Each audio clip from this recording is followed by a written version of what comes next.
Cela fait maintenant 45 jours que le préfet de police l'Allemand a installé 150 consommateurs de crack porte de la Villette, à proximité immédiate d'Aubervilliers et de Pantin. Le ministre Darmanin a affirmé ici même le 28 septembre que la situation ne pouvait être que temporaire pour quelques heures, quelques jours. Mais rien ne change et tout empire. Les riverains subissent les nuisances et l'insécurité qui s'ajoutent aux difficultés de longue date du quartier, habitat insalubre, pauvreté, précarité, trafic. Les consommateurs de drogue sont abandonnés dans des conditions indignes et inhumaines. Le 28 octobre, le corps d'une jeune femme morte d'une overdose a été retrouvé. Elle s'appelait Emma, elle n'avait que 28 ans. Voilà où conduit votre inaction criminelle. Vous ignorez les habitants comme les élus. Le ministre de la Santé ne fait rien. Votre seule réponse, un mur entre Paris et la Seine-Saint-Denis. Pire, des poursuites en justice contre les riverains. N'avez-vous pas honte ? Les solutions sont pourtant connues.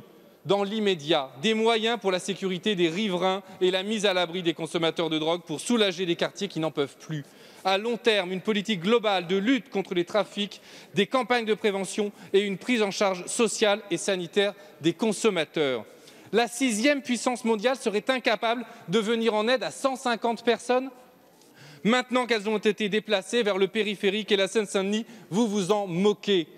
Messieurs Darmanin et l'Allemand osent même prétendre qu'il n'y aurait pas de riverains. Vous méprisez tellement ce département et les classes populaires que pour vous, ces habitants sont invisibles. Alors, Monsieur le Premier ministre, quand allez-vous mettre un terme à ce scandale? Quand allez-vous cesser d'ignorer les appels à l'aide des habitants d'Aubervilliers et de Pantin? Quand on parle de crack, on s'intéresse d'abord aux enjeux humains. Les usagers de drogue, qui sont souvent des gens qui ont été victimes de grandes violences pour en arriver à cette conduite addictive, à une drogue extrêmement violente en elle-même et pour laquelle les solutions de sevrage sont très complexes, mais qui peuvent exister. Et il faut s'intéresser au parcours de ces usagers. Les riverains, bien sûr, ils sont épuisés. Il faut les écouter, il faut entendre leur détresse et leur volonté que les choses changent, évidemment. Il y a également les forces de l'ordre qui luttent sans relâche contre un trafic. Et en matière de trafic de crack, c'est encore sans doute plus compliqué que dans les autres formes de trafic.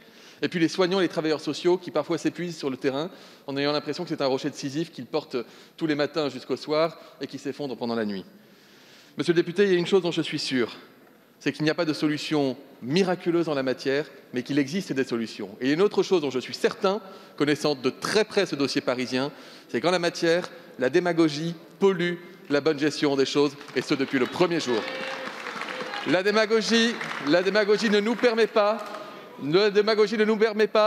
d'établir la totalité des dispositifs qui existent, par exemple, dans le plan crack qui a été élaboré par ce gouvernement et qui comporte des solutions, que ce soit de l'aide au repos, des parcours, parfois renforcés de l'accompagnement au sevrage, des prises en charge médico-sociales, des maraudes, tout ce qui existe. Et je redis que le gouvernement a tendu la main et continuera de tendre la main aux collectivités qui sont concernées également par ces questions à la fois sanitaires, médico-sociales et sécuritaires.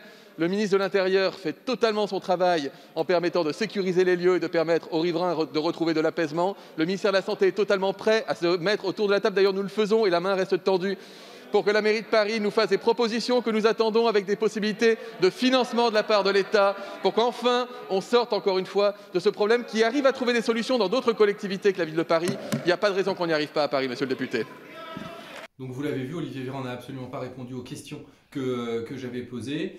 Il évoque des dispositifs qui n'existent pas, que personne ne voit sur le terrain. Depuis 3 ans que le problème existe. La seule réponse que le gouvernement a apportée, c'est une réponse sécuritaire, absolument pas sanitaire et sociale. Et la réponse sécuritaire, c'est de déplacer d'un endroit à un autre ces consommateurs de crack et jusqu'à les amener aux portes de Pantin et d'Aubervilliers. Il est aujourd'hui impératif d'agir. Le gouvernement se dit prêt à agir. Le problème, c'est que les collectivités locales, les élus, moi-même personnellement, je les ai interpellés depuis maintenant plusieurs mois, aucune réponse. Donc un gouvernement qui se dit disponible mais qui ne répond absolument à aucun élu, à aucun collectif de citoyens, c'est qu'il y a un problème, c'est que le gouvernement ne veut pas agir, le gouvernement laisse le problème s'enquister.